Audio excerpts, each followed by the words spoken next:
Welcome to the shooting of the 7th episode of PTBOCanada Live with Mike Judson and Neil Morton. Back again this week, and once again we've got a lot of people here. Cheers is how we like to start every episode, but we have a lot of people here. Guys, can you make a little bit of noise? Just let us know you're here. Bye. This is a big crowd. Amazing. Thank you to all of you for coming out today, and we really appreciate it. It's going to be a really special show, and as you can see, Mike, we're wearing special Pink in the Rink t-shirts today. That's right, and these are like the new logos, eh? They are. They're pretty cool. Yeah. I think they're relatively What do you guys think of the t-shirts? Do you like them? Yeah? So Pink of the Rink is coming up on February 7th. It's going to be at the Memorial Center. They do it every year. This year's against the Windsor Spitfires. And it's in support of, it is to fight cancer. That's what it says right here, is fight cancer. Right. And the wonderful and magnanimous and celebrity kind of guy, Dan O'Toole, born and raised in Peterborough, was at TSN, now down at Fox Sports in L.A., is flying back, and he's going to be the MC for the night, and he's trying to raise money. I think if you go to cancer.ca/Danny's donations, you can actually make a donation. But here locally, if you want to support something while you walk around on the streets, you can get one of these T-shirts. I think it's $10. They're only $10. It's only $10 a pop. And 100% of the proceeds go to the Cancer Society of Peterborough to fight breast cancer, to research. So, right? 100%? 100%. 100%. And you know what? And we actually... We actually got to hang out a little bit this week, which is rare for us because usually we just see each other every Sunday, shoot the podcast, and we're sick of each other for another week. You made your acting debut on Friday night. I did. And so we were at the City show. PTBOCanada sponsors the City. It's a local improv troupe, and they're just fabulous. And the Gordon Best Theatre, they do it, I think, once a month, and it sells out every time. And Mike Judson was there as a special guest, and they called you up on stage. I was mad that they didn't call you up on stage. I was asking him to call you up. And I'm not a local celebrity like you, Mike. Yeah, but you did great. Yeah, I mean, I think they took it easy on you. I told Ray Henderson to kind of go hard on you, roast you maybe, and you just had to speak a little Russian. Although I don't think it was Russian. It wasn't Russian. And you know what? They're like, okay, what language should he speak? And people start yelling things out from the crowd like Russian, and then someone said Hebrew, and I know a few Hebrew words because I grew up just north of Toronto in Thornhill. All my friends were Jewish growing up. So I'm like, oh, this is perfect. I'll be able to actually say some things that sound like it. And then someone said Russian. I was like, I can't do Russian. So what did you think of that experience? I was surprised. It was my first time going to see the City, and I was really surprised at how much of a little local gem this is. Like there were people lined up at the door. They were selling standing room. Every show sells out, and they were hilarious. Yeah. Now, what's it like for you? You go on TV every night. Is it with the improv? Is it? There's more spontaneity involved, right? There has to be with something like that than TV. Do you almost get more nervous with something like that in front of a live crowd, or is it? Yeah. Well, speaking of that, it's different because when you're talking to a camera, they're like, when you first start, they're like, well, you're talking to a camera, but really you're talking to 30,000 people at home, right? Yeah. And so, but when you're talking to 30,000 people at home, you're talking to one person because everyone is their own individual kind of watching TV. Right. So that's how you should address people. Whereas when you're on stage in front of a large audience of people, that audience becomes the one entity. So then you're addressing them as a whole, right? But there's still a bunch of individuals watching. But for me, if they're not there, then it's a lot easier when you get up on stage and you see like 200 people sitting there staring at you and saying like, time to be funny. That's a lot. So are you going to do it again? Well, I was talking to Ray and a couple of the guys in the City, and they were kind of toying with the idea of bringing me on as a special guest sometime in the future, which would be not me going up and doing one little thing for 5 minutes and getting off the stage. It would be me being there for the entire show. Wow, so this is more than a Koski nugget. Yeah, it's more than just a nugget. It's the whole show. And speaking of David Koski, so I was sitting there on Thursday, and I had a clipboard in my hand because he said he's not going to be our production assistant / guest services guy. Promotion already. Right, unless he gets a clipboard. Yeah. And for all of you who don't know who David Koski is, he's sitting right there. Just to point him out, he loves attention and hates it. And I sat there, and you know what? Before I buy this clipboard, I'm going to listen to the Jay and Dan podcast because if I know my production and guy, the first thing out of his mouth when he's on that podcast is he's going to be hyping up PTBOCanada Live, and it didn't happen. Oh, Koski, did they edit that out? So because you promised. You promised. Okay. That's okay. No, they edited it out. So I heard the original version, and I love David Koski. I would never fire David Koski because he doesn't technically. He's work on for probation. Us. He's on probation for the time permanent being. probation. And yes. I'm gonna keep the clipboard at home until next week. And we have a few other great guests today as well. Anita Blackbourn's going to be on. Right.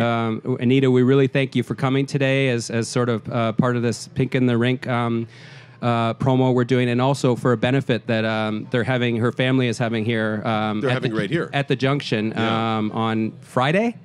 Next Friday at 8:00, and all the money and proceeds for that is going to go to Anita's family, and we want to get tons of people out for that. We're hearing that there could be hundreds of people, and today alone, all this support in this room and warmth for Anita and her family is unbelievable. So we really appreciate her coming today and doing this, and it takes a lot of courage and conviction to be able to come out and talk to you about this, what she's going through, and her family and her daughters that I met. And it's true. And there's so many people that know Anita that are here. I feel like, that awkward boyfriend that gets dragged to the family reunion, yes. and you don't know anyone, but everyone else knows each other. So I can tell the love in this room is unbelievable. Hopefully there's no fighting like at my family reunions. And I'd like to thank as well Pete Dalliday is going to be a guest today, and Pete's an icon in this town. And everyone, a round of applause for Pete too. Yeah. And Anita.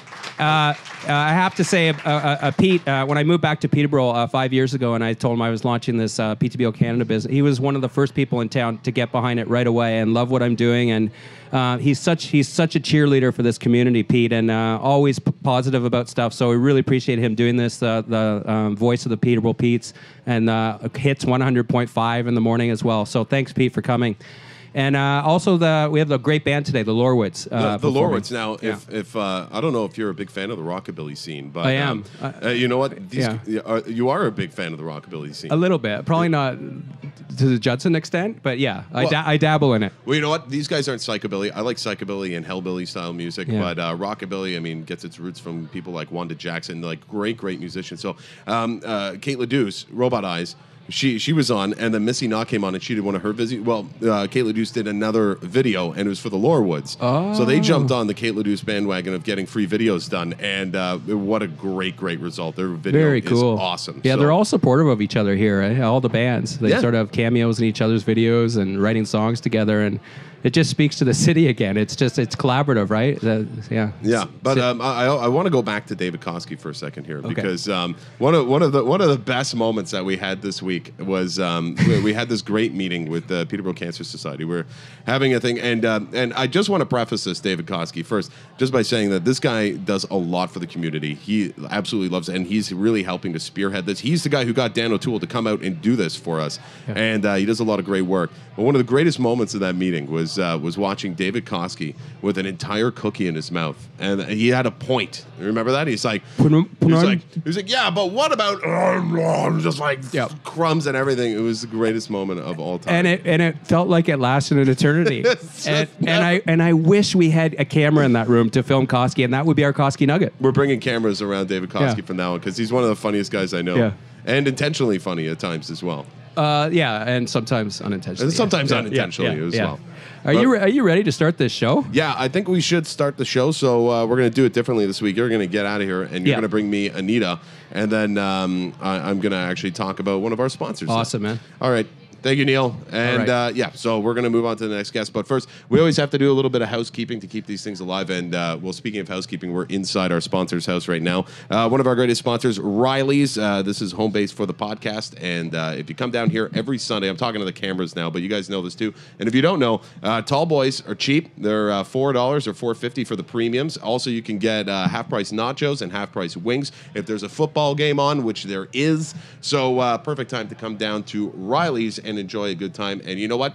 Another great thing, and Anita, I'm just going to have you put those on. Another great thing about this building here is that it's not just Riley's. It's a pub here. It's a pool hall on the other side, and then they have the Junction upstairs. And the Junction is a great place to hold local functions. People do Christmas parties, this sort of thing. But they also hold benefits and other sorts of fundraisers upstairs as well. And that's one of the main reasons why we actually got in contact with you today, because we heard about what was happening with your fundraiser, and we heard that it was at the Junction, and I think we also heard that the actual location had to be changed to somewhere that could hold as many people that are connected to you, because you have a lot of people. So first of all, welcome to PTBO Canada Live. Thank you very much for joining us. Thank you for having me. I appreciate it. All right, I'm just going to squeeze that a little bit closer to you, and then I'm going to turn it up just a little bit too. So a little soft-spoken, hey? I'm nervous. Are you nervous? Yeah, even though I know most of the people here. But Well, I'll let you know. I'm nervous too. You can see I'm sweating right now. That's what happens. By the time I finish this one, I'll be okay. You'll be okay. I'll be a little bit better.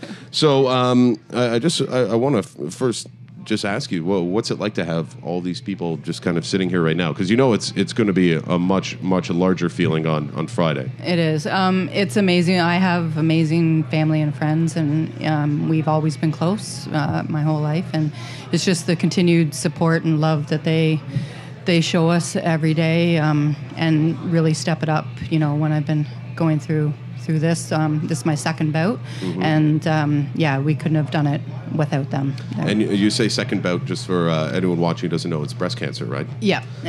I had was diagnosed in 2011, and was in remission for 2 years, and now it's come back and it's metastasized to my lymph nodes and my lungs. So okay, Yeah. Anyone who doesn't know what that means, that's obviously it's not a good thing. It's stage 4, right? correct. Yes. Okay, well, we'll go back to this in a second. First, I want to get to know you a little bit more. Okay. Are you born and raised Peterborough? Absolutely. Yeah. Yeah. So, where did you go to school? St. Pete's Elementary, which is no longer a school, and Right. St. Pete's High School, the old one, that's now, I think, an old age home. And they built the new one. But, yep, born and raised here, love it. Have you always stayed here? Always stayed here. Really? Yeah, went You- to Sir Sanford, and yeah. I feel like there's a lot of people that come to Peterborough or are born and raised in Peterborough, and they're like, I got to get out of here. And then they get out, and then they realize, I got to get back. I got to get back. Yeah. And then No, I never left. I started dating my husband when I was 18, and we just we stayed here. He's from here, too, so our family and all our friends are here. And Wow. Yeah. So like high school sweethearts kind of deal. Yeah, well, he wasn't in high school, but I Oh. don't think I'm supposed to say that. Yeah, he was already gone, but yeah, I was still in high school. So. Okay, well, that's cool. Yeah. And so, what have you done between 18 and how old are you now? Or is I'm 40. You're 40. 40 now. I yeah. wouldn't have guessed that at all. Thank you. I'm a correctional officer, so I started working at the Millbrook Jail, and when it closed, I went over to the Lindsay Jail, and Okay. we continued to live in Peterborough, and we have 2 girls now who go to school here now. So yeah, Do you know my friend Sylvia Arsenault, one of the nurses over there at the Lindsay Jail? I do. Yeah. Yes, I do. So yeah. Sylvia's a regular on Chex TV on one of the programs Oh, we do okay. there. I didn't know that. Yeah, she comes out and she talks about wellness and different things. Actually, she talks a lot about poop, but that's just Yeah. no, that's just Sylvia. Yeah. So working correctly, that's a pretty tough job, no? It can be. Yeah. I would imagine. I mean, you're dealing with some hardened criminals at yeah. times. Yeah, absolutely. It Yeah. can be. But it's yeah. But you have to learn how to keep your emotions in check and keep your job. Yeah. And it's important. And now as we move forward into what's happening in your life right now, tell me a little bit about keeping your emotions in check. Yeah, it's hard. I mean, when we got the news again that my cancer had come back, my husband and I know my whole family were pretty much a mess for the first, few weeks until you can kind of wrap your head around it. But basically now we know what we have to do to continue to fight this, and for me to stick around just as long as I can to torment these people a little bit more. And And these people, so you're married, but you also have 2 lovely girls who I just met a moment ago. Absolutely. And how old are they again? 13 and 11. And their names are? Macy's 13 and Sierra's 11. Wow. So, Yeah. I mean, 13, 11 years old, these girls know exactly what's happening. They're not at that age where they're just too No, young. we've always been very honest with them because we believe it's, we don't want them to be scared of what's going on or in the dark, and so we're as honest as we can be. We try and, obviously we shelter them a little bit from stuff they don't absolutely need to know, but Yeah. they're well aware that mom is sick again, but they're strong girls and strong family, and we're very very close to both sets of our parents and both of our sisters and brothers-in-law, so they have a lot of support that way too. So Right. yeah. So, I mean, there must be just like tough conversations that you have to have. Did you go and talk to other people who have had similar, experiences that you've had to try and get advice?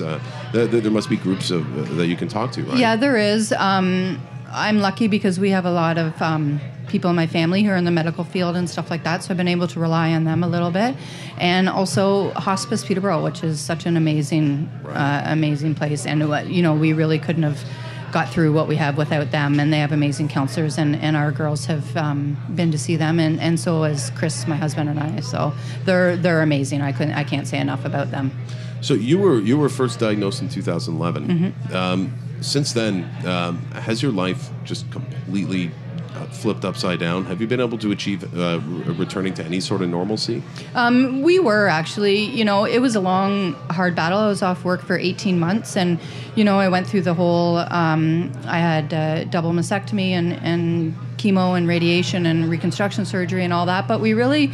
once I was feeling good enough, I went back to work and we did our kind of daily stuff. The kids are involved in all sorts of activities, as my husband and I are. We play lots of sports. I've always grown up playing sports, and I never wanted to miss out on that. I have a great group of girls that we go camping every year, and they're part of the. We camp everywhere. My husband and I and our kids, we camp everywhere.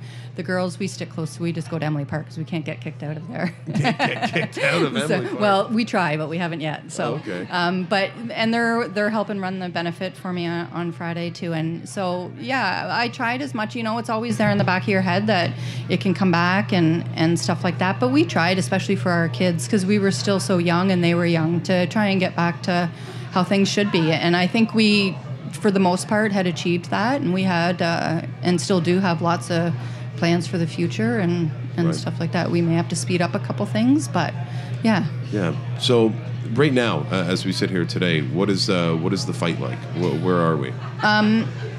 So it's because of where my cancer has returned, it's inoperable. So I won't be facing any surgeries, but I did a few radiation sessions there before Christmas, which were tough to get through, and then I've had my first treatment of chemotherapy almost 3 weeks ago now, and it was tough. I didn't do very well after that one, and I was in the hospital a couple times and stuff. But we think we have everything under control now, and I'm going to have my next chemo in 2 days, on Tuesday, and hopefully they've lowered the dose a little bit, so things will be a little bit easier for me this time, and I won't be so sick and housebound, and hopefully this round will be good, and then we can continue that way, and I can sort of get somewhat of a schedule down that I'll know I can, every 3 weeks I'll be getting chemo, and but I was pretty down and out for the better part of 2.5 weeks, but these past few days have been good, which was good, because I was able to come out tonight. What does good mean for you? Good means that I can get off the couch. I can be out and about and enjoy the things that we like to do. I've been able to take the kids to their activities on the weekends and just visit with people that I wasn't been able to see, because I had to be so careful with who I was around when I was sick, because it can, turn a lot worse. I wasn't able to fight off any sort of infection or anything like that. So I just had to be really careful on who I was exposing myself to and stuff like that. And it's really draining. One of my best friends just went through chemo radiation for throat cancer. Okay. And I just remember seeing him, and he was one of the rare cases that put on a bunch of weight. I don't know. Oh, yeah, yeah. Yeah. I have the same thing. And I used to joke, because my husband and I, we sort of have that sense of humor where we can laugh a little bit about things, and I think it helps us. And so I said, well, that figures that, the cancer I get and the chemo I'm going to have, it makes you put on weight, because at least I could have maybe. And of course, that's my luck. But so same with me. I'll balloon up, and of course, I've lost my hair really quickly this time. Yeah. It wasn't this quick last time, but yeah. So and also the draining, because talking to someone, for someone to say, oh yeah, I've got chemo, and people just think like, oh, bad, but what does it do to your body? How does it make you feel? Does it just suck all the energy out, or is it nausea? It does. I'm really lucky this time, actually both times, that they have amazing medication that they give you, and I am not nauseous at all, so I'm not throwing up, so that part is good. But basically, you just kind of feel like you've been hit by a truck, and I have no energy to get off the couch, and if I can get from the bed to the couch, and then it's just zero energy. And I'm lucky that my kids are at the age where they can be self-sufficient a little bit. So if I can just tell them, Mommy's having a really tough day today, they kind of go about their business and, get their food and stuff like that. So it's draining that way. And you ache, like your body aches and yeah, you just generally feel like crap. And are there days where you just, like people want to be there, they want to support you, they're thinking about you, and they're thinking, what can I do? But there are days where you're just like, just nothing, please. Yeah. So how do you manage that? We're really good, our parents and stuff, they're good to just come and hang out while I just lay on the couch, and sometimes I sleep and they just hang out there. But for, the extended friends and family, they kind of know that the week after chemo, I don't do a whole lot. I'm not out. People know if they call and I don't answer, it's just because I'm not up to it. And, they'll leave me a message, and usually I'll try and get back to them when I'm feeling up to it. But we try and keep, the week or week and a half after chemo, we try and keep the visitors and stuff to a minimum, just because I am so susceptible to picking anything up at that time. So right. And our families, they drive the kids to their activities during that time, so they're not missing out on anything. And of course, my husband, he's great support. He's amazing at home. So how's he doing? He puts on a tough face, but we're good. We have our talks. I'll have my crappy days and he'll support me, and then he'll have a tough day and I'll support him, and so we try and go back and forth that way. But he still has to work, of course, so I think it gets a little bit draining on him, although he wouldn't admit it. But it's tough on him trying to work and still he has to do a little bit more around the house, and I know he's super worried about me too, so it's you must have to do a lot of what I would call emotional planning for the future, and how you're going to manage it. Is there any way to plan for the worst emotionally? With a lot of laughter.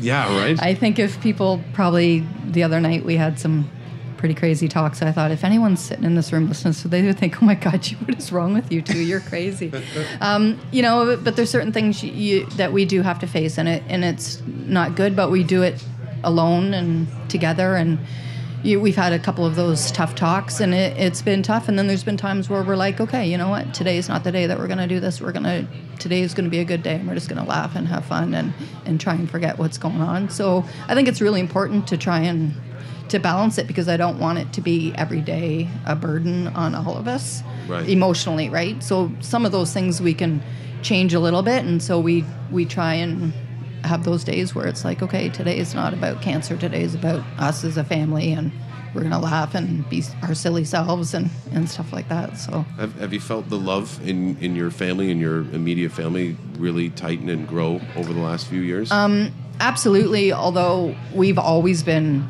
extremely, my best friend is my sister. My sister-in-law is also one of my best friends, so we've always been a really tight-knit family. It's, this has been really difficult on all of them as well, and our parents too.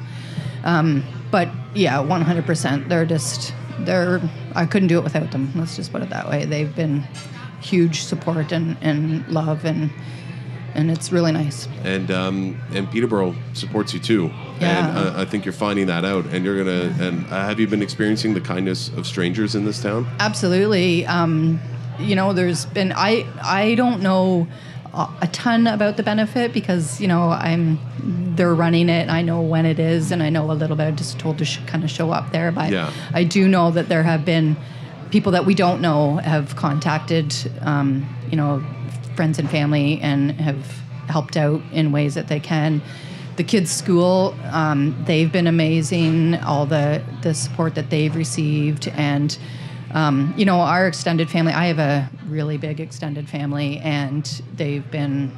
Well, they're all here. It's like everyone in Peterborough seems to have these huge families. I'm not born and raised in Peterborough. Okay. I just started. I put one. My son is born and raised in Peterborough so far. He's 3 months old. He's more Peterborough than I am already. But the one thing that I was told when I first came here to be in media is that you are going to see one of the most helpful cities and the most caring and philanthropic cities that you'll ever see. Yeah. And that's exactly what I get to see all the time through our station, but especially in your case. And you know what? I'm really looking forward to coming by on Friday. I think that'd be awesome. There are going to be a lot of people. I'm going to be mentioning it all over Checks TV. And thank you. I appreciate that. And you know what? the money is going to an amazing place. And you know what? I can tell there's something about you that you're not going to do here, and you're not going to do it on a microphone, but there's something about you. I can tell you've got a pretty funny sense of humor. That's probably a little twisted. Yeah. Well, that's always been like that, and that's part of my husband. Before he switched jobs, he was also a correctional officer. So that's how we cope, and it's in that line of work too. How can you not? Yeah. Right? You have to be able to cope, and I think that's really going to help you. But I wanted to thank you for being here today. But my last question. If there's someone watching this podcast now and, they just received the news for the first time that, they have cancer, whatever stage it might be, wherever they might be, what kind of advice would you give them? Not to shut yourself in and let people in to help. Even people who may not have as big a family as I do, or, the amount of friends that we've been lucky enough to have. There are so many great places out there that can support you. Hospice being one of them. I said before, I can't say enough about them. But just let people in, let people know what's going on, and don't take that burden on yourself. It's very important to have people there to laugh with you, to cry with you, to help you with all those things. And I think that is it has helped me. And we have some amazing, the cancer center here in Peterborough is great. They're amazing there, and just open yourself up to the help and that Peterborough has to offer. I think is and don't give up hope. There's always hope. Always hope. There is always hope, yeah. And you know what? We're going to keep that with you, and I'll keep you in my heart as well. Thank you so much for coming on. Thanks very much for having me. I appreciate it. Okay, guys, and we'll see you on Friday. Put your hands together for Anita, guys. Thank you so much. Thank you very much.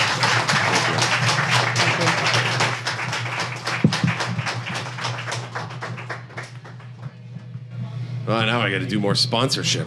All right, that's gonna be fun. Sorry, Kawartha TV Stereo. This may not be as energetic as usual, but Kawartha TV Stereo, another one of our great sponsors. Neil, you're gonna help us out with one thing. I just wanted to mention, I forgot earlier regarding Anita, PTBOCanada is going to kick in starting today $100 to donate to you and your family. And I just, I hope we see thousands of dollars going to you and your family in this benefit. So anyway, I just want to know, and you were an inspiration, and thank you. So. All right. Great job, Neil. Thank you. And... yeah, our next guest is going to be the wonderful Pete Dalliday. Does everyone here know Pete Dalliday? If you're born and raised in Peterborough, I don't think you could avoid meeting him, right? All right, let's put Pete on a microphone. That's what he's used to. Hello, sir. You're not allowed to watch the football game.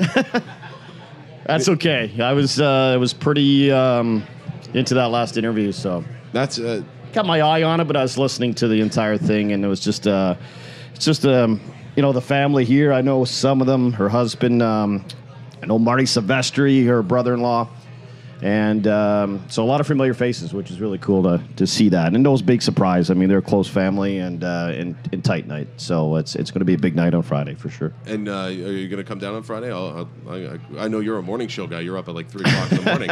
I might have to have a nap, but I don't venture out too often on a Friday night anymore. But for something like this, yeah, for sure. Yeah. Well, first of all, it's such a tough interview to come off of and to start talking funny with you. But at the same time, you are a Peterborough staple. You've been here forever. When I first came here, I obviously knew who you were right away, and that you almost have like a storied family history here in Peterborough because your family has been in media. Now, Peterborough, born and raised. What school did you go to? I went to, I started off actually, a lot of the local people here might remember Sacred Heart School. I went to kindergarten there. It's now a French school on Romaine Street, and I only lasted a year there. And Will they kick you out? I think so. I don't know. It was the 70s. I don't know. I don't remember too much about it, but I went to St. Alphonsus for a couple of years, and then my family moved up to the North End in 78, 79. Yeah. And went to St. Anne's School, and that's kind of where I began to meet people like Marty. Where is Marty Silvestri? I saw her. There's Marty. There's Marty. Went to school. Marty's younger than I am, but I went to school with Marty's brother, Kevin, who had passed from cancer, ironically and sadly. And so it's I just put a picture of Kevin and I on Throwback Thursday or something, or last week I came across a class photo and we're both wearing the same shirts in the class photo. So that was kind of a funny photo. But so I went to St. Anne's and then I went to Adam Scott for 5 years plus a victory lap. So I got my money's worth out of Adam Scott for sure. Okay, very cool. Now, so you finished at Adam Scott. Did you go to broadcasting school, or are you like me? Yeah, I hung out here for a couple of years, and then I decided I better get a formal education. Yeah, I went to Loyalist College for I don't know what it's called now, but at the time it was called broadcast journalism. So radio and TV news, sports, weather. Wasn't much of a weather guy, so you don't have a threat there. You coming from anywhere, but you had to do it, right? It was the cheesy weather forecast. You had to kind of do the whole get the umbrella out. No one wants to do it at checks. When they're like, Judson's going on vacation, everyone's like, oh man, I don't want to do weather. They hate it. I don't understand. It's a fun job. Yeah, I bet it is. But so went to Loyalist and then came back here and really haven't left. So we just like first Anita met. there. There's no reason to leave Peterborough, really. Yeah, do you remember the first time we met? I'm assuming it was at the Wolf, but I'm not. Yeah, it was at the Wolf. Yeah. So I was in Peterborough for a few years doing some stuff, and then when I first came over to Checks, we were asked to do some cross promotion. You got in touch with me. You're like, why don't you come in the studio? Yeah. And you were doing afternoons at the Wolf. Yes. And those are some fun chats that we had. Oh yeah, it was. I was doing afternoons then, and I think the one I remember the most was Talk Like a Pirate Day. Yarr. And I fired it at you. I didn't tell you ahead of time, and you nailed off a fantastic pirate forecast. We still play it the odd time on Talk Like a Pirate Day. We bring that out. You've had me do a couple of weird things on either the Wolf or formerly Cruise Now Hits.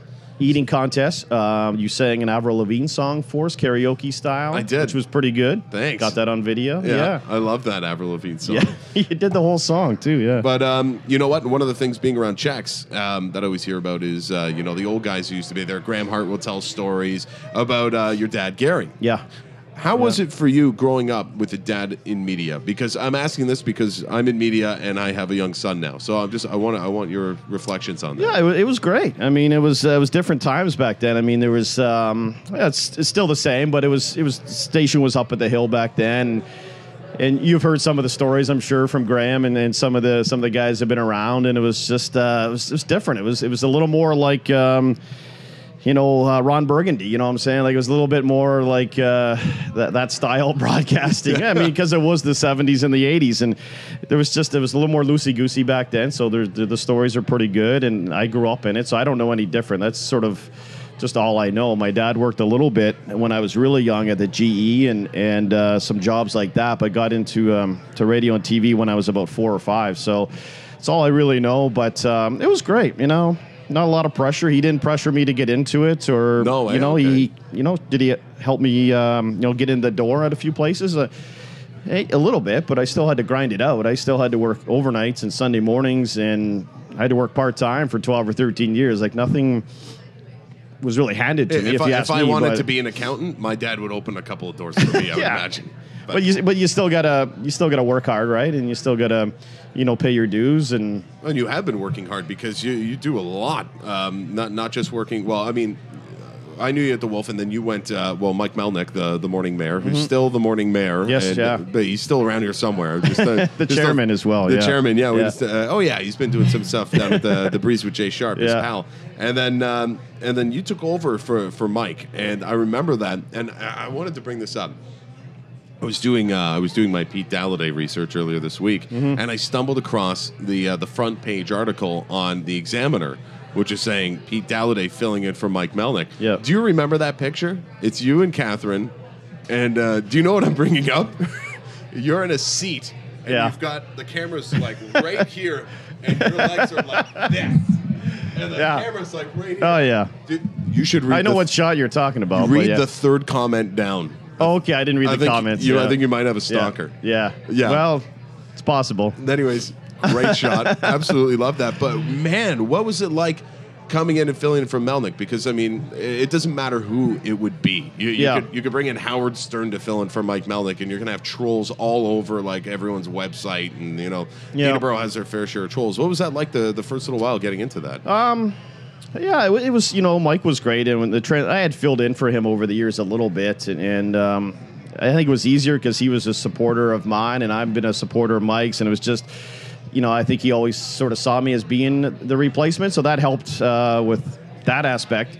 From a listener aspect, I mean, yeah, there's some people. I mean, they were so used to Mike. I think he was over 20 years maybe in that time slot on that station. And at the same time, we were making changes to the station, which, of course, we've made a lot of changes now from what the old cruise was to the new hits. Musically, for the most part, there's less talk now, and a lot of people were kind of used to that. And I didn't really have anything to do with that. It was just the timing of it. It was time to change it up. So I kind of took a little bit of that. People I think thought it was my fault, but it's just the direction we were going, and just change. It's not your fault, and it's a direction that a lot of radio is going right now with a lot less talk. But at the same time, I think Hits is bringing in so many new listeners from a different realm. That I don't think it's necessarily a bad thing for you, because you know what, they may have been used to, the original listeners used to Mike and his style, the long drawn out talks and stuff like that. Now it's a different beast, and you get to own it. You're not trying to replace Mike's stuff anymore. This is like you owning it with Catherine. Pretty much Catherine and I's show now, right? I kind of felt a little bit for the first little bit we were still doing Mike's show, and that's kind of what I wanted to do in a way at that time. And now we're really excited about this, and the numbers look pretty good. We're able to hang on to a lot of the fans left over from Mike's show, and as you say, bring in maybe some younger ones. It's like the Pete's. I mean, they continuously have to bring in younger fans to replace, unfortunately, some of the older fans that are either not going to the games now or can't, or whatever the reason is. You got to keep bringing in newer and younger people, right? So. And you are, of course, the voice of the Pete's, Pete Dalliday, play-by-play. And because you used to do it for the Toronto Rock, for lacrosse, right? I did. I did about 10 or 12 games for the Rock. What was that like? That must have been pretty cool. That was a blast. That was. I still want to get back there and do more. I mean, once you get a taste of it and you start doing games, I think a game in Calgary was my first game, and one in Edmonton, and one at the ACC the first couple weeks. Calgary against the Roughnecks. Yeah. And the Rock went on a losing streak when I started, so I don't know. That wasn't a good sign. But lacrosse is such a great game. I mean, you've probably got to see a lot of that since you moved to Peterborough, and such a lacrosse town as well. I'm not going to lie. When Tyler Calvert took me out to my first lacrosse game, and actually, that's a lie. I saw the Rock when I played when I was a teenager, but I don't really remember it or give it much time. Went to go see the Lakers play, and I sat there and I'm like, this is better than hockey. Like, this is more exciting to watch than hockey. These guys are brutalizing each other with their lacrosse sticks. And every fight is a street fight. I love this sport. I think it's fantastic. No, there's a lot going on. It's a blue-collar type of game for sure, and I think that's why it's so successful here in Peterborough. We're, for the most part, still a blue-collar town with a lot of people that worked at GE, Outboard, Quaker. The list goes on. That's the type of town we are. We're changing a little bit, but I think that's just the way we still see things. We like rough, tough things that move quick, and then that's lacrosse. So. It seems like if you look through the history of the population of Peterborough, it's just kind of stayed the same around the 70 to 80. We're up over 80,000 now for population. When you were younger, did you think you were going to see much more growth with this city? No, it's not something you really think about, but no, not really. No, but I mean, with transportation the way it is now, we got a lot more people that can, zip down to Toronto with GO. I never thought we'd have a GO service in Peterborough. Yeah, that's pretty cool. Not even 10 years ago, I didn't think that would be a possibility, but it's pretty neat. I mean, I've taken the GO bus to Toronto a couple times. It's, you got to get off in Oshawa now and get on the train, but that's okay. It's still a good way to go. But yeah, I didn't think I'd see that. But and you love Oshawa, right? Well, I've always said the thing about Oshawa, the best part about Oshawa is leaving. But you know what? I got some friends that I know from Oshawa. I got to be very careful because it's still a good town, but it's a little bit of a joke. I always mention the best part is leaving. It's a Jenny's. Would the pizza? Would the Oshawa Generals be the Pete's #1 rivalry because we're just up to 115? Oh, absolutely, yeah. It's like 45 minutes between. It's just not just the Pete's and Oshawa. I mean, the rivalry there is just there with everything. Minor sports. Like every sport going, the rivalry is there. But at the end of the day, Oshawa still employs a lot of people from Peterborough. So a lot of people are going down that highway to work at GM. So they're still very good to Peterborough. We gotta be nice to them. I had a friend in from London where someone was talking about the Oshawa Generals and they called them the Jennies. And they have a slang term for something up there that's also Jenny's. Yeah. So he was very confused by our conversation. I bet. The Peters and the Jennies? Anyways. But no, that's so cool that you get to be a part of all that. But you're also like a pretty big hockey dad. Your son's just off to the side here, right? Yeah, we got Lincoln. He started at 7:15 this morning, so it's that's why I look like I've been hanging around in a rink all day. But I got another son. He plays goalie, which is a whole other ball of wax. Whatever you do, if your son gets into hockey when he gets older, just stay away from the goalie end of things. I don't even want to do it. My wife is insistent. No, he's got to do hockey, but it's like 3 times a week for this little squirt who's doing nothing on the ice. Like, it's just too much. The only benefit of having a goalie as his son is he really only plays every other game. You know, like so sometimes there's no stress at all because you just go because he's not even playing. He's on the, and then when he is playing, it's just, I just go upstairs wherever he's playing, try and be quiet and stay away from everybody because you can either be the hero or the GOAT if you're a goalie, right? So it's tough. It's a tough position. Do you coach too? I help with, I help with Lincoln's team. He plays house league and, it's fun. We had a 4-4 tie today. Everyone home happy, both You seem teams. like you'd be a good coach. Like you'd be kind of gruff, well, but... we'll have to ask Marty. Marty, I coached Marty Silvestri there. Oh, yeah. The White Beaver. In Pee Wee, I was only about 18 myself. I had to get a ride to the game from the parents. I'm not even sure I had my license, so we'll have to ask Marty later. He's... I would say he's shaking his head no. But no, we have fun. I mean, you got to keep it fun for the kids. There's too much yelling going on at some games, and we got to try to eliminate that a little bit from the stands and just kind of chill out a little bit at the rink. I just noticed what is on your hand right there. So when did you win the Super Bowl? I did not win the Super Bowl. No, I've been fortunate. That's an OHL ring from the Petes from 2006. Is it? And they looked after us pretty good. Is that because you were doing the play-by-play? You're part of the team? Yeah, you become wherever they go, you go. It's a long season and it's kind of nice to have. I was lucky enough to get one in '96 too when I got a couple, one for each of my boys, and just got to get one more because I got a girl in there too. So we got to get the Petes to win another OHL championship and hopefully a Memorial Cup someday. And I'm looking forward to Pink in the Rink. That's going to be a great day coming up. That's always an exciting event. So Toolsy's going to be here, taking in all the fun. I was just thinking about that. I was thinking, and Anita could answer this question. There she is. She mentioned she went to St. Pete's, which I kind of knew, and she's around 40. And I think Dan went to St. Pete's, and he's around 40. So they must know each other from high school. You do. So he's like 1 year younger, maybe, or two. So there's that connection there. I mean, it's all. We're all connected in some way, right? Was Dan? I'm asking off camera. Was Dan a nice guy in school? Do you remember? He's a pretty nice guy. She's being very nice to Dan. His older brother Vince is another whole story. Yeah, I've heard about. Yeah, see, the reaction. A good. No, they're a great family. The O'Toole family are fantastic, and for Dan, I know Koski is picking him up at the airport. I mean, it's a whirlwind. He's coming in, and not going to be here long. No, he's in. Pink of the rink, and then probably out for a couple pops, and then back to the airport. Yeah. So it's going to be a wild day for him. Yeah. We're going to try and get him on the podcast. Instead, we've got this giant cardboard cutout that we'll show a little bit later with Koski. Yeah, he's looking over your shoulder there the whole show. He's been looking over your shoulder. That's pretty creepy. But you know what? He's a great guy.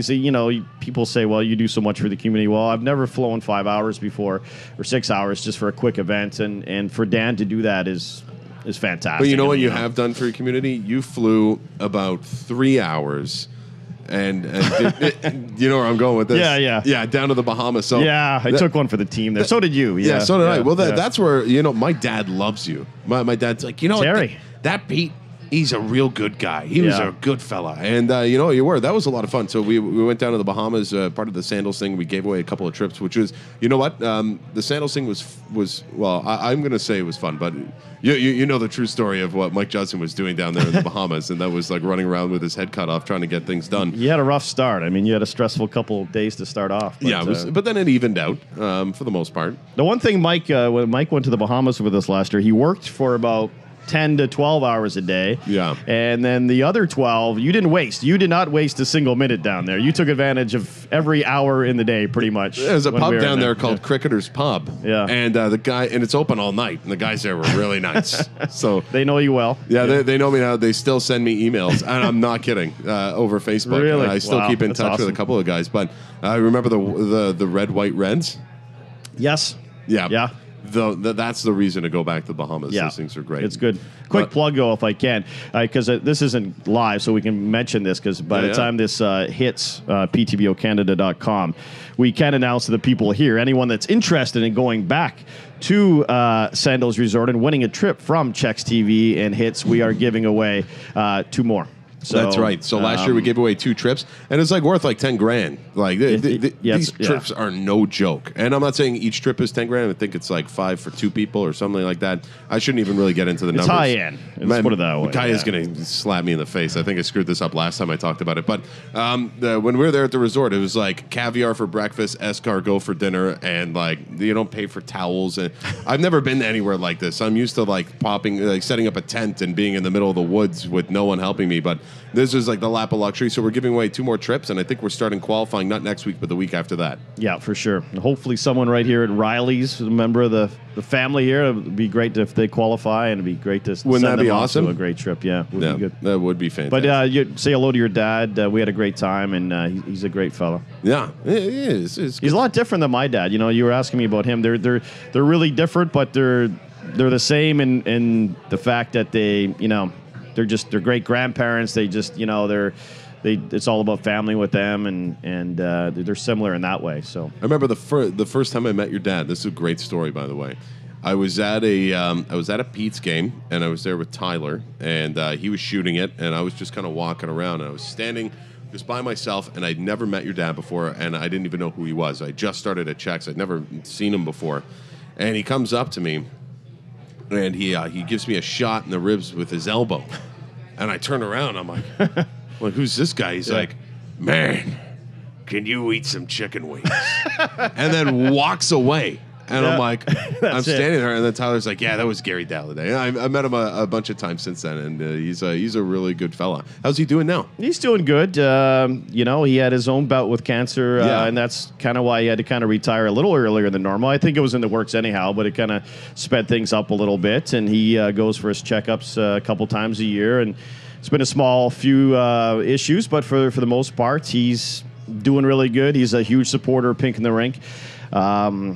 I bought one of the first names on the jerseys that are going to be worn that night in honor of him, and it's really exciting that it's in honor of him and not in memorial. A lot of people, unfortunately, have had to buy names in memory of somebody, and but us fortunate ones are buying names to put on the jerseys.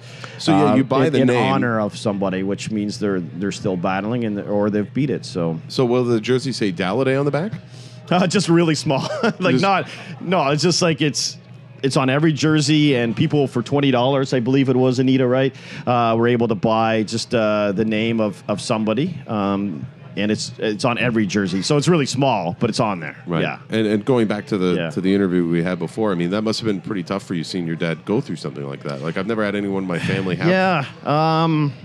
It was, but he's such a fighter. Like, I was never worried. I probably should have been. Yeah. But I wasn't worried.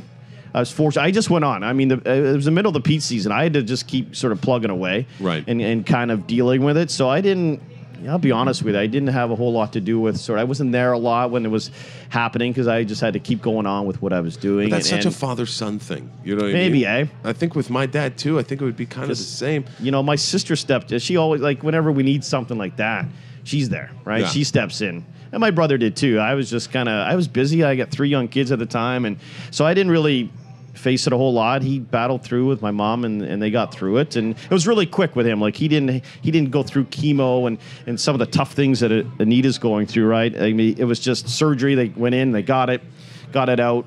And he's had to deal with it and he's had to live with it. And he's had to change his lifestyle a little bit, but he just, you know, it's nothing to see him down on. I see him every day. He's driving someone around his part-time job right now. Yeah.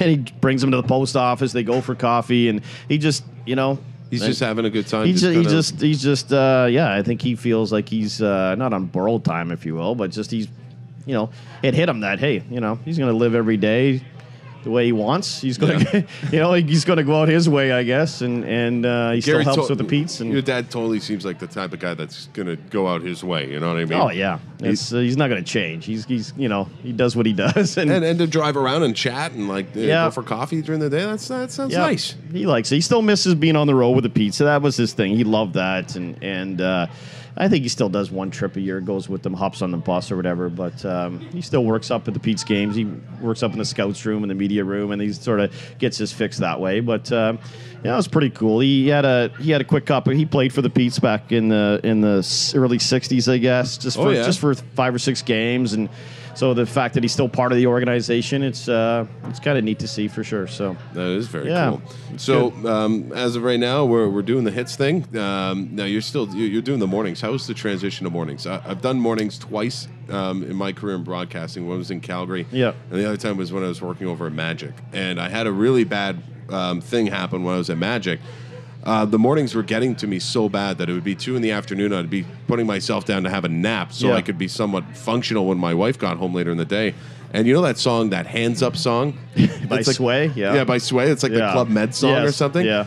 That song, just the chorus would get looped in my head like for a week. I'd be laying on my pillow and be like, "Hands up, baby," and I wanted to freak out. And that's you know what? I never said this to Joel over at Magic. He's watching this. Sorry, but that actually came to my mind when Chex gave me the offer to come over and do weather. That Hands Up Club Med thing came into my head. I'm like, I'll take it. I'm gone. I'm taking the job. I'm taking the job. Not to take anything away from the guys at Magic Pine Ridge. They're a bunch of great people over there, for sure. They're good people. You know what? Mike Melnick, actually, going back to Mike, mentioned this to me. He said, he did mornings for whatever, ever. He said, he never got used to it. In terms of I've done it for 2 or 3 years consistently now. And you don't get used to it. No. You do not. There's now one time I've gotten up at 4:30 in the morning and went, 4:30 in the morning. Let's go. Let's do it. And I feel sluggish a little bit in the rest of the day, but it is what it is. The thing is, I'm done most of my time around noon, and if I have to pick up the kids at school or drop something off, I become that guy, right? And that's fun. Yeah. And so it's good. It allows me to do a lot of things, and you get the days off, and you can work on maybe your political career. You ever think about going into politics? No, not at all. No, I follow it. I love city politics. I always see, I see Pete Dalliday on Twitter. You got a ton. I got a lot of thoughts. Yeah, you got thoughts and views, feelings. I just don't know how to execute them, but 140 characters, maybe not enough. I think I'd like to be a consultant. I'd like to be a consultant that the city hires a lot of consultants and they pay them a lot of money. I just want to be the consultant. I'd love to and say, this is what we should do. This is what you should do. Yeah. Sign me a check. Thank you very much. Do you think they should have a casino in the city? Oh, that's a good question. One I didn't think you'd ask me. Well, we got one pretty much in this. Fraserville is on it is Peterborough. I look at it as Peterborough. I mean, I'm not a big casino guy. I'm not a big gambler, and I've seen some of my friends go down a bad road and gambling in my time. And I don't know. What are you going to do? Take down Peterborough Square and put a casino in there? And it's like. It just seems like trouble. I don't know about now. Should we have at the time? Maybe, because we could have cashed in like Monaghan Township has. Yeah. With the low taxes and everything, but it might be too late. I mean, that ship may have sailed. I don't know, but I like the idea, and I don't know if you've ever thought of this. And PTBO Square is great, but you know what? With the Lansdowne Place Mall, it's humongous.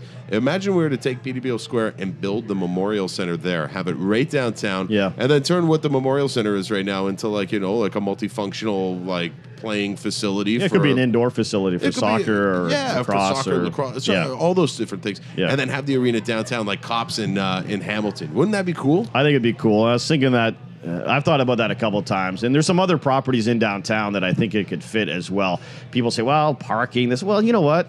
There's no parking in downtown Toronto. Well, there is. It's expensive. Yeah. But the Leafs still fill it every night. The Raptors fill it every night. I mean, you'll find a way. If you want to go to an event, and London's got a great downtown arena as well. Right in the heart of downtown London. It's been great for their downtown. Totally. They put 9,000 plus in there every single game. And think about it. Everyone filters out into the downtown. All the downtown businesses make all the money. I think it's a really cool idea. You got your people that want to at Morrill Park. I guess that's probably the easy thing to do. Yeah. But the neat and creative thing would be to put it right downtown. But Okay, well, we'll see.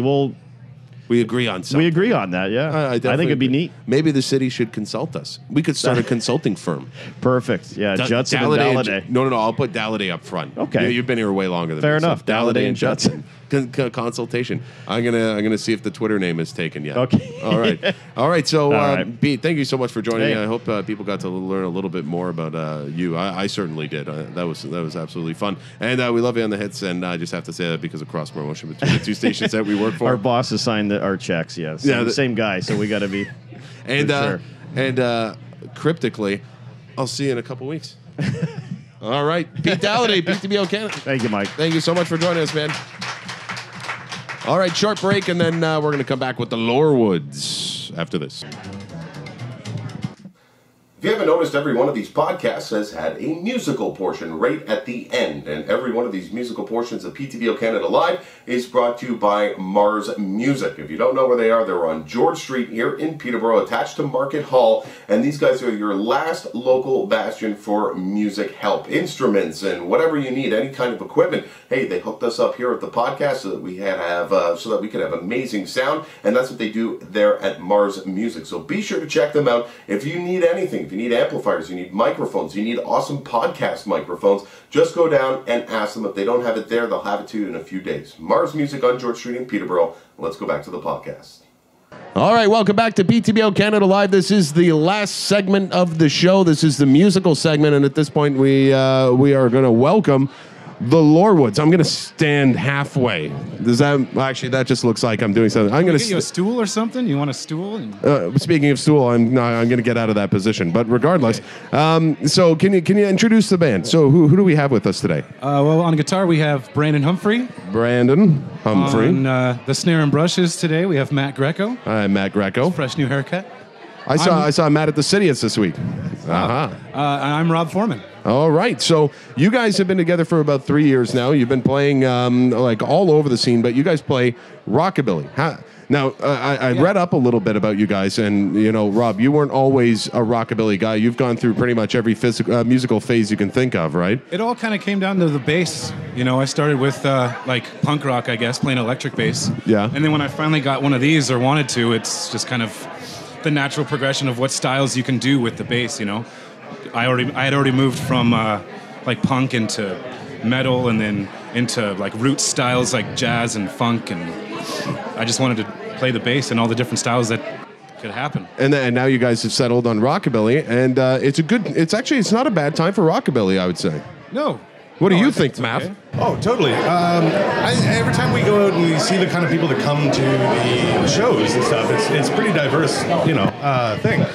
You get young kids that are just like, I'm just getting into this, and then you get older people now and then that are coming back, and it's a throwback thing for them. So it spans a lot of different generations, I think. For anyone who doesn't know a little bit about rockabilly, what are some of the influences that you guys look up to? Who are they? Gene Vincent, Eddie Cochran, Elvis, obviously, Johnny Cash, Sun Records guys, and I don't know, a lot of old blues that kind of turned into rockabilly and rock and roll, and which is very cool. And you get slappy while you're up there. And I saw your latest video. You guys jumped on board with the Kate LeDouce project, and amazing stuff. So this is 3 Kate LeDouce videos that we're going to be putting on attaching to our thing. So I hope that's helping Kate, who's also in the crowd. But another fabulous video. Hi, Kate.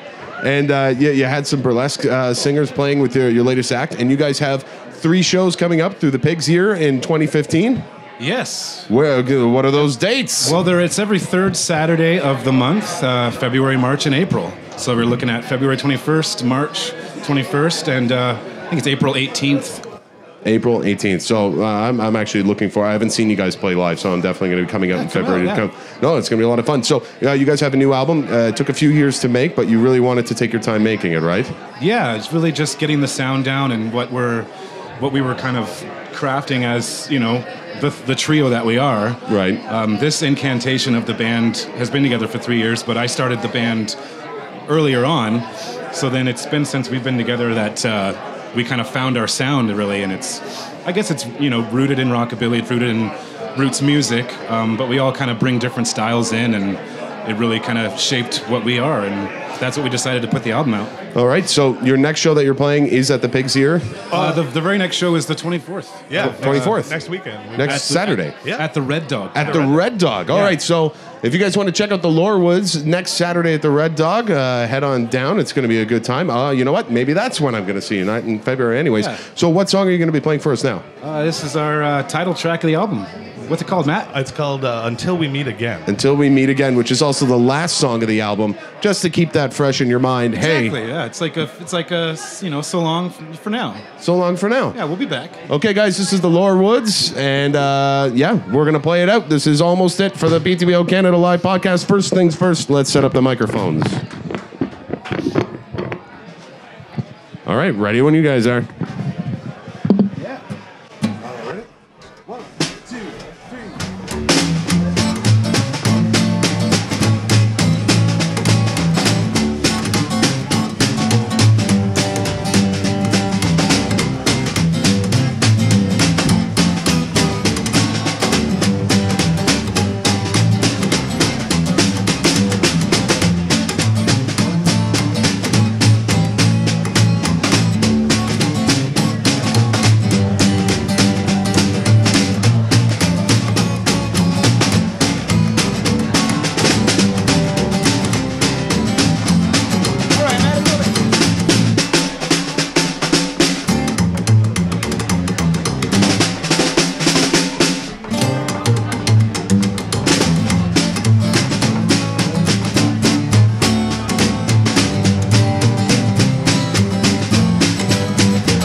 Until we meet again, baby, think of me when you can.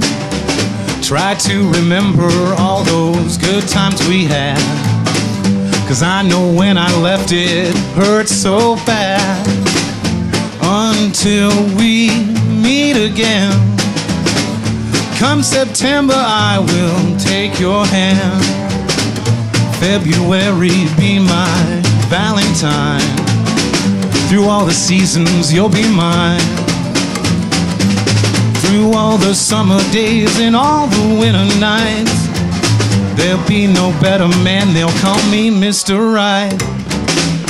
Until we meet again, just think of me when you can.